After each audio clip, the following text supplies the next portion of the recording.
you're saying. I feel like it's someone else. No, it's you. So I'm Akosua Obeng. I'm an architect. I trained in Ghana at Kwame Nkrumah University of Science and Technology. I graduated in 2005. And as you said, I went to work in the UK for 2 years. I was so lucky, I have to say, because I got an opportunity to work on a building site as an assistant project manager for a hospital, Queen Mary's Hospital in Roehampton, which everybody said when I went to the UK and I wanted experience in architecture, everybody said no one is going to give you that opportunity coming from Ghana with your degree in architecture from Ghana. Yeah, your degree from Ghana. Yeah, better look for a salesperson job or, But, the weird thing was when I was in the UK, half of my applications went for salesperson's stuff, and the other half went for architecture stuff, architecture opportunities. And, none of the salespersons came through. Came through, And then the only thing that came through was the architecture. There you go. So I went for my interview, and it was like I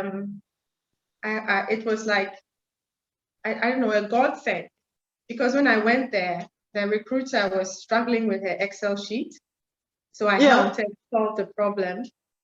So she said, "Start." Yeah, and she was like, "Oh my goodness, your job starts now." Yeah, exactly. I have a guy, a project manager looking for an assistant, and if you're good with Excel, that's amazing. She hardly interviewed me. She was like, "Yeah, you're getting that job." I went there. Yeah. I went there, and there was a guy. He was an American, and he instantly hired me, actually, without really knowing that much about me. And just because the recruiter said I was amazing, he just accepted me, But you are. You are amazing. I worked with him for the 2 years I was there. I worked for him till the building was finished. And when the building was finished, we also worked with the FM team so that we could transition and help them with the building, because we had been on site and knew about how the building works and how things are supposed to work. So we stayed on for about 6 months after handover to support them. And after that, I came back to Ghana, which when I told my boss that I was leaving, he was like, "Why? And can he write me? He can apply for a work permit for me if that's what it is," and blah blah. And I was like, "Imagine." And he said, "No thanks. Back to Africa." Yeah, I have to go back. I told him I have to write my professional exams and of course. What have you. And he's like, "Can't you write it here?" I'm like, "I don't think so." I didn't imagine it must be done in Africa. Yeah. So I came back and I worked with a firm, another good firm called Raycard, and I moved on to another firm where I actually started filling my logbook so that I could write my professional exams. So I managed to write my professional exams and pass at the first try. And congratulations. Thank you. That was around 2008. And in 2009, I actually met Rosemary, who is one of the partners at Otna, whilst I was studying for my professional exams. So she also liked me and how I was, and asked if I wanted to join her firm. And amazing. Yeah, so in 2009, I joined Otna and Associates, and we were working on the Labadi Beach Hotel at that time. And after that, we landed the World Bank project. There's another milestone, iconic project for Otna and Otna. And after that, and it was like our clients loved, how we handled them so much, how the OA team worked together, that our clients were our marketing department almost. So they did the next kept on. So the Labadi Beach project led to the World Bank project, and then the World Bank project led to the MTC project for the Latter-day Saints, the missionary training project. And it's just been one iconic project after the other. We really can't complain. Currently, we're doing a training institute for the Ghana Revenue Authority, which is going to be another iconic project for us. That's amazing. Yeah. What I like is you've made it clear that one thing is, if you study in any university in Africa, you can't get a job in the UK. I mean, you prove that. Yeah. You don't have to say, I'm going to the UK to sweep snow or to work in McDonald's. No, you can study in Africa and go to the UK and get a job as an architect. So it's no one should underplay their degree from Ghana, their architecture degree from Ghana, because it can actually get you an opportunity to train in the UK. Most of the time it's the lack of confidence. People don't even try. They just assume they're going to fail, So, and you miss 100% of the opportunities you don't even, take, but at least. Because you think you're going to fail immediately. Yeah. So they don't even try. And, you can't know what will happen unless you try, and I mean, I remember at my interview, I had researched, in the UK, I was what you call a part 2 architect because I hadn't written my professional exam. And I had researched and found out what part 2 architects are paid in the UK. So when they asked me what at that time in 2006, 2007, when they asked, when my boss then, soon to be boss, asked me, what do you want to get paid? I said, I think £12 an hour was what part 2 architect was paid at that time. And I said £12 an hour. And then he said, I don't want to lose you in the middle of this project, so I'm going to pay you £14 an hour. Oh my word. I was gobsmacked. I was like, okay. Okay, thank you. Next time I'll make it 15. So that if there's one thing I want young architects to know is, don't buy into the narrative. Take your chances and try. Because I don't have a European sounding name. And that did not stop me from getting through the door, and getting an interview. And it did not stop me from getting the job and even getting more than I asked for. So, but people fall into the narrative and they convince themselves that because I have an ethnic sounding name, it's not going to work. And because, but you should try. That's the main thing. Give it a shot. Give it your best shot. I really love what you're saying. I mean, because so far what you've taught us is sometimes we already think the odds are against us.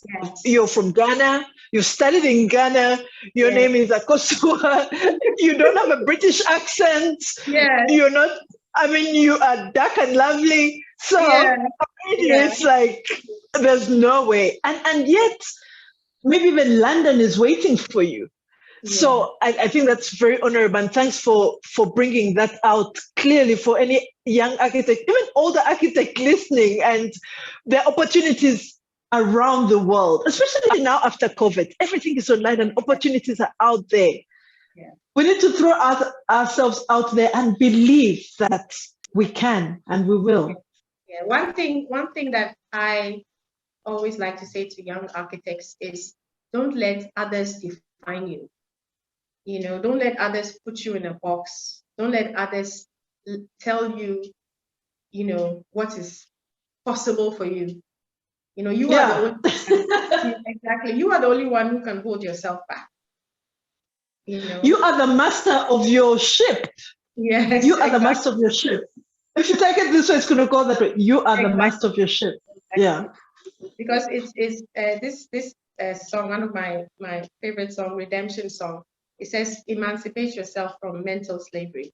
So it's like the chain is not on you, but you are mentally stopping yourself. You're mentally buying into the narrative. You're mentally accepting the things that you're being told. But I say, you go out there and you do what you want to do, what the goals that you have in front of you, pursue them, be confident, and it may not always happen as you plan it or expect it, but I think once you are moving in the direction of purpose, it will happen. It will happen. Wow. And don't play the blame game. Now I think this show is for me. I was yeah, I think sometimes we fall into the blame game.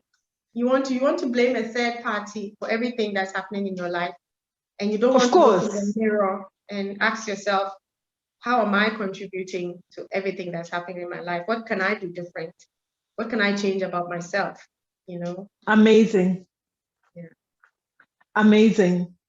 I mean, I just love the motivation you've given us as architects. I don't even want to say women in architecture. I think as architects, you are responsible. It's not the degree you got. It's not your employer. It's not your practice, and it's definitely not COVID either. It is in your own words. What's the role you're playing in making sure that as an architect you are excelling in the practice? Yeah. Your wildest dream for the world. Now you've traveled a bit, you've practiced. I see you've got a lot on green architecture, you've been a judge, you've been on radio, you've been on TV. What if you were God for 1 minute? What's your dream for the world? Oh my goodness. My wildest dream for the world. Oh my goodness, that's a deep one.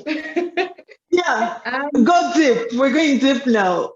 Like, you've got all the resources. Yeah. It's all in your power. Like, okay, no more carbon dioxide. All green. My wildest dream for the world is that we'll figure out a way to make the basic standard an acceptable standard for the poor and underprivileged of the world. I don't think everybody needs to be a millionaire, but I would want to see a world where the millionaire can enjoy his money, but the poor person also has an acceptable, decent standard, that an acceptable, decent living standard that they can also enjoy their life. So that would be I love it. my biggest dream. Yes, I love it. Yes.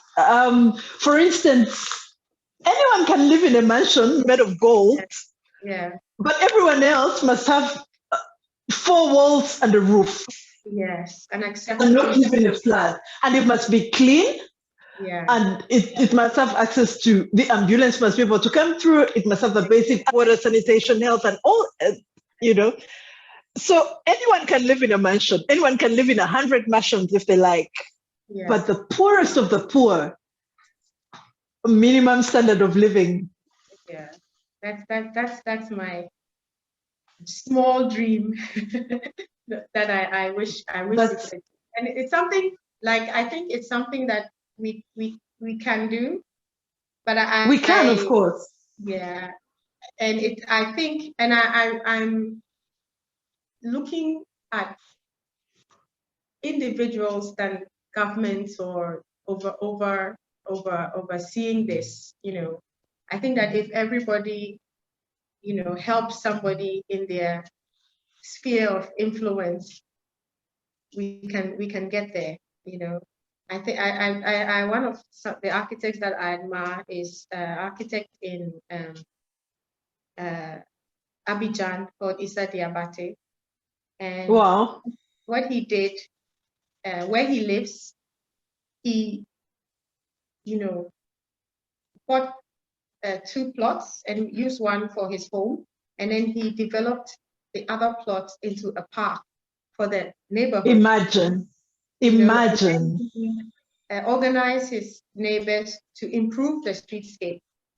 So imagine in his corner of the world, he made an impact and improved the environment in his corner of the world. And what if there was an Issa Diabate on every street in Abidjan? Imagine. A link of Issa Diabate's, and then all the streets would have a park, all the streets would have benches, all the streets would have a tree, waterfall. So I think we can, if it happens on that level, it's even more possible, because unfortunately, in our part of the world, our governments don't have the best track record. Yeah. No comments. Yeah. So I think we have to do it at the grassroots levels in little steps like this. I like that. I compare what you're saying to, I think, the religious model of paying a tenth of your income to something. Yeah. So imagine all the architectural practices paid a tenth of their income to something, to the development of a park, to something, to a shelter, to something. Imagine how different the world would be. I think, like, your dream is noble. I think it's good that we're putting it out there. So our next campaign is pay up tenths. We're collecting the types from all architects. We're going to change the world, and we're raising the minimum living standards for the poor, starting with Africa. That's noble. And thanks for that. I'm glad we've put it on the show, and I can see it happening. And then just imagine that there is this young lady. She's just arrived in the university in Ghana that you went to. She's just arriving for her first year. What are some of the tips you'd give her to get to her 6th year without repeating and without failing the course? Well, I'm involved with the school still, and I found out recently that for the first time, they had equal amount of males and females entering. Amazing. So that's really exciting. And the current, I think, the best student in 4th year is a girl. So I think the girls are already, kicking. Can I say that? Kicking butt? Yeah. Yeah. So I'm really excited for the girls, and the girls are doing well, and I'm excited to watch them develop and grow and become amazing architects in the future. I don't think they need. They're fine. They're doing great. Anymore. Yes, because when I started at the university in when was that? I think 1998. 1999. Okay. I think 1999, 1998. Our class was 30% girls and 70% boys. So fast forward to 2021, it's 50-50. So, and the that girls is huge. Yeah, and the best student in 4th year is a girl. So a girl, yeah. we've moved forward, and it seems we're moving forward, and I'm really excited to see what the future brings for these young architects. And how would you prepare them for practice?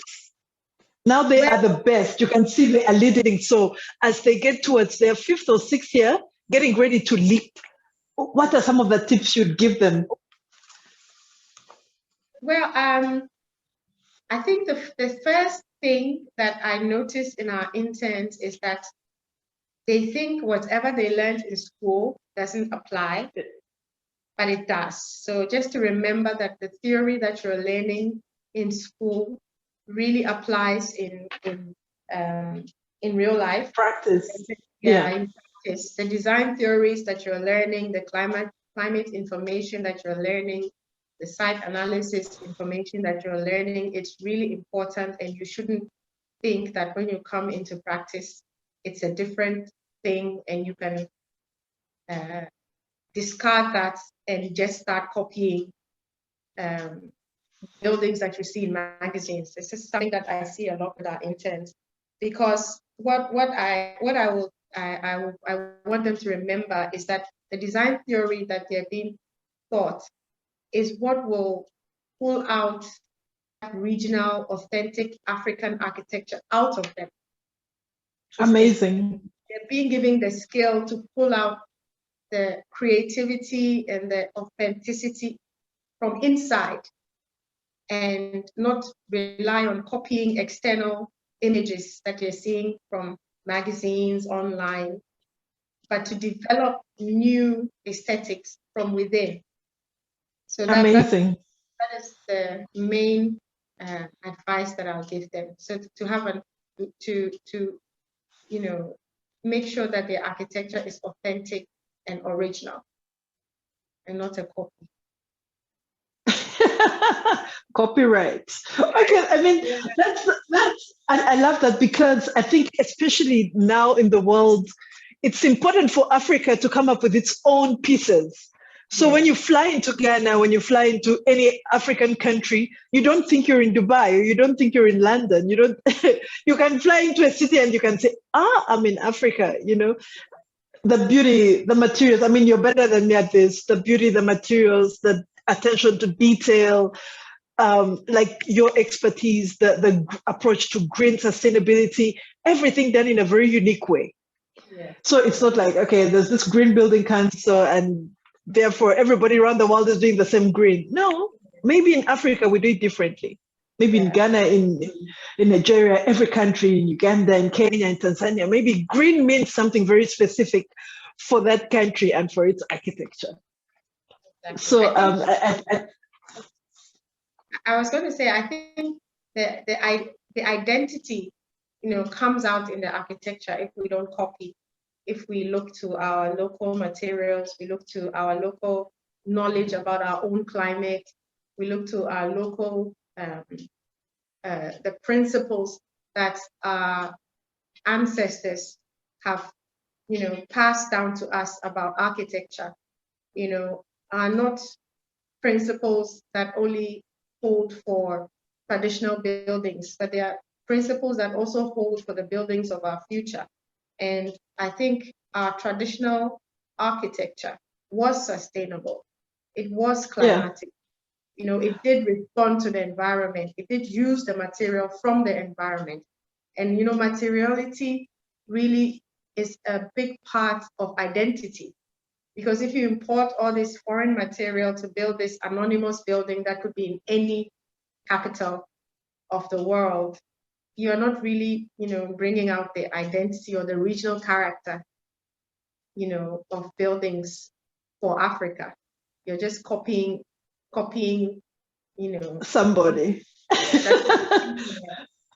You've mentioned something I've never heard before, the principles from our ancestors. What are those? I've never heard that before.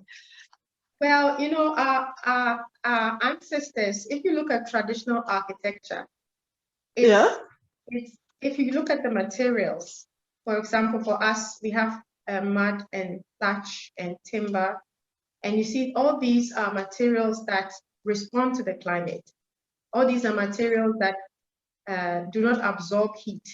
All these materials are materials that are, the timber and the thatch are lightweight construction that do not absorb heat at all. And the mud is a very dense construction that doesn't allow the heat to pass through from outside to inside and keeps the inside cool. And you can see that our ancestors were responding to the climate, they were responding to the environment. And I think all good architecture responds to the environment, responds to the climate, responds to the lifestyle of the people, who inhabit that society. But amazing. what I'm noticing in our young ones is they're not responding to the society, they're not responding to the climate, they're not responding to the environment like our ancestors Context. did. Yeah, they're not. Yeah.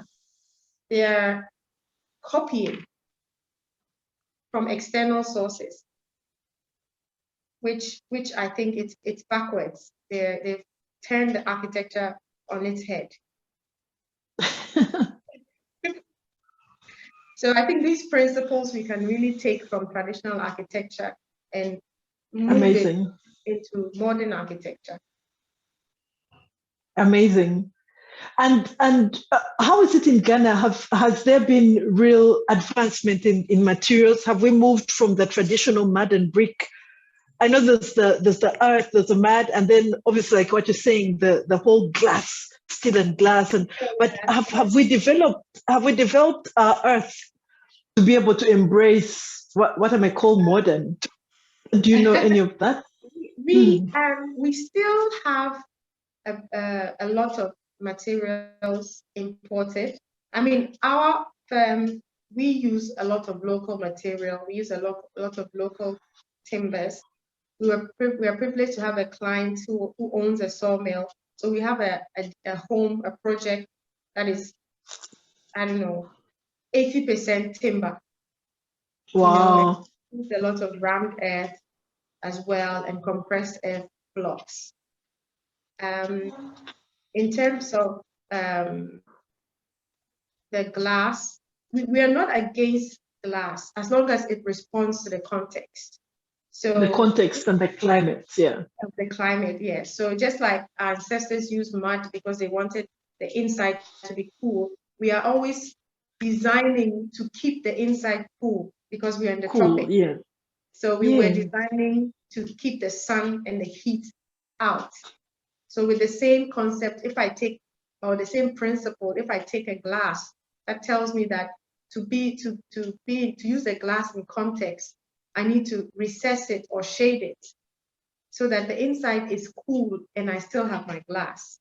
So the main thing is I am designing in context of this tropical sun to keep amazing a comfort level in the interior for my occupants, which the thatched mud house is able to do quite well, to be honest. Very, very well. If you have the opportunity to go into a mud house on a sunny day, it's a drastic difference when you step in and when you step out. And that's what we are trying to achieve even in our modern building. Even with these new, because we're not against progress, because glass can be a local material. I mean, glass is made from sand. So we can have a glass factory in Ghana, and that will be a local material produced here, but made by Ghanaians for Ghanaians. And, also we have all sorts of minerals and raw materials here that we don't process. So we have a very, very, very undeveloped manufacturing sector in terms of construction. And it's something that we have to look at developing, because apart from, giving us local materials to implement in our projects, it's also a way to provide, employment to people. Of course. Yeah, because we're having like a construction boom in Ghana at the moment. But of course, because 70% of construction materials are imported, our construction boom is benefiting the countries that we import from. China, we import from Turkey, we import from Europe. But if, we developed our manufacturing sector for the construction industry, construction boom that we're experiencing right now would benefit Africans. which Yes, and then and then we can begin to address our own problems like poverty, inequality, unemployment. Because I mean, imagine all the glass that's building Accra and many of your cities. Imagine it was made in Ghana. Just imagine the difference. And I'd like to believe that in all our African countries, we have the skills to do this work. So it can't be that we don't have the skills to make glass or to make smart plaster, or it can't be that. It's not so that. Can't be. We refuse it to be that. We will never accept that that's the problem. I mean, look at where China was before they started their free market revolution. They also did not have such an educated population. But factory workers and that type of work, you don't need a highly educated population. But it's a good job. It's decent, decent pay to give you that basic minimum standard, and I think that's all everybody wants, that basic minimum standard. And then everything else is a bonus. I think amazing. It's really amazing, Obeng, what you've told us today. I mean, right from the beginning, the fact that you showed us that first of all, as people, we need to break the mental chain. It's a Bob Marley song or something, or it says unplug yourself from the mental chain. I think you started us on a very high note there. That there's no one to blame for where we are or where we're going or where we find ourselves. It is us that needs to step into our destiny, or to step into the world that we want to be. It is up to us to step into where we want to be, where we're going to be, and what we want. And then I love your dream for the world.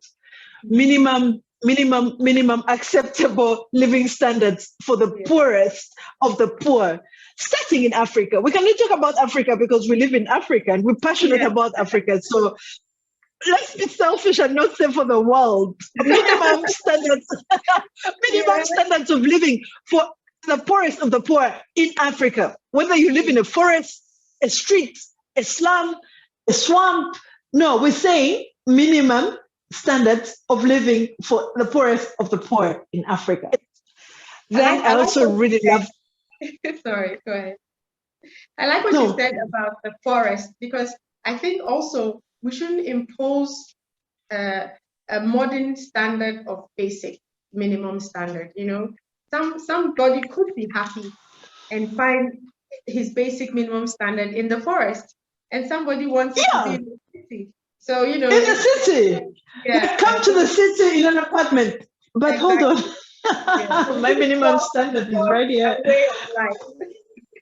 We shouldn't force a way of life. We should, make it more flexible and fluid. I think that also goes back to what you said for some of the architects coming out now, to understand the context. Yes. Who are you designing for and why? Yes. It can't just be that everybody wants this. Who are you designing for and why? And remember, we are in Accra, we are in Nairobi, we are in Addis Ababa, we are in Lagos, we are in. So who are you and I designing for and why? So I like that because it ties in with what you're saying. When we say the poorest of the poor, in African context, what do we mean? And what is the minimum acceptable standard for someone in Africa? Exactly. Yes. Because now we find ourselves shifting everybody from the rural, taking them to the city. And then? It's really a pity, because our cities are not even equipped to have all these people in this, tight space. And they're also not designed for them. In Accra right now, we have this overpass. And I just love what the urban poor are doing under our overpasses. I mean, it's really amazing, really. I feel like everybody You should take me there one day on a live Zoom. I want to see. I want to see. Yeah, I think from our traditional architecture, where the society are the architects, we come together and we have a season for building and we make our houses, and then we go and have a season for farming and we farm, and then we have a season to repair the buildings. So we all come together and we repair the buildings. And that, I think that culture is still in there somewhere. And when I drove past an overpass, and below it, these guys had done some seating areas. This was not done by the government, it was done by just the guys. The people, yeah.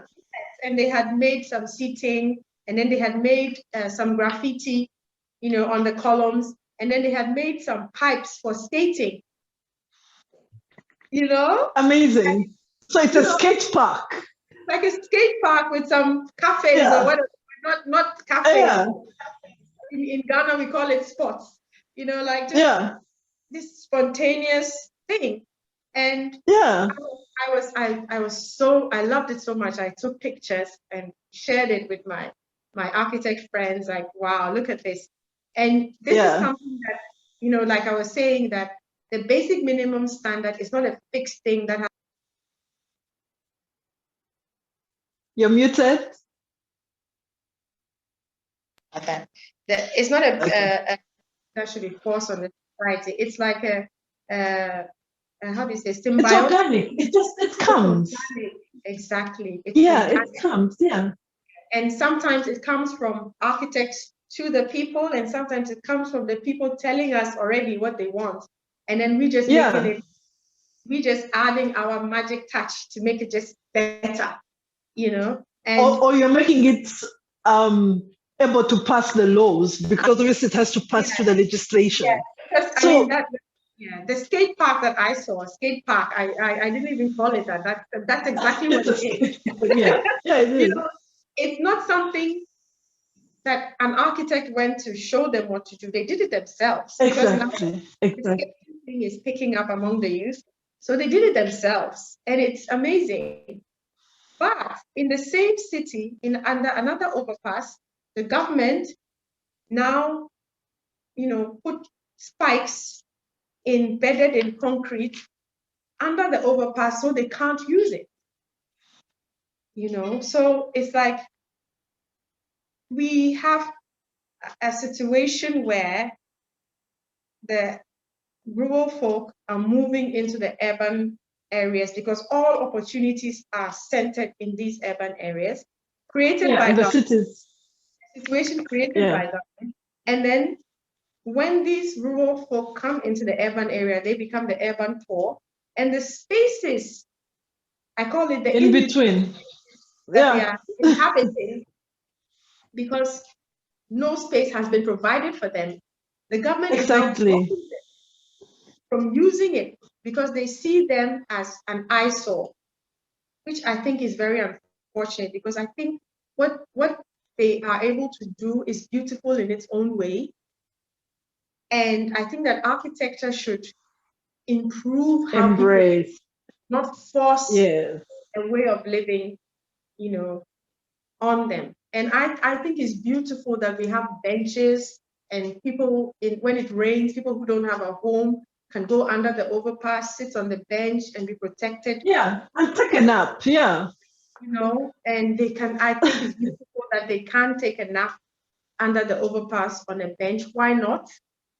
Yeah, why not? They are part of us, and we shouldn't create a city that tries them and us, push them out of our spaces. We're trying to sanitize the spaces so that it's only nice looking, people that we see, but they are part of us, and we shouldn't hide or avoid them. Yeah, amazing. I mean, that brings in the whole debate about the rights to the city. I mean, whose city is this?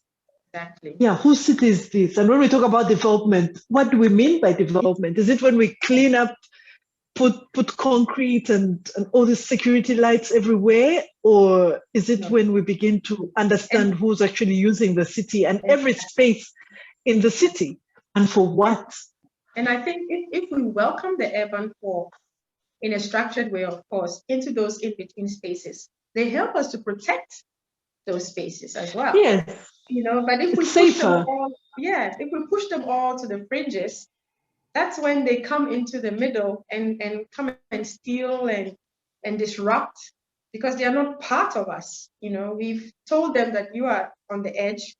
Excluded, You're excluded, and we who drive the fancy cars and the big 4x4. Yeah, we are with your two kids.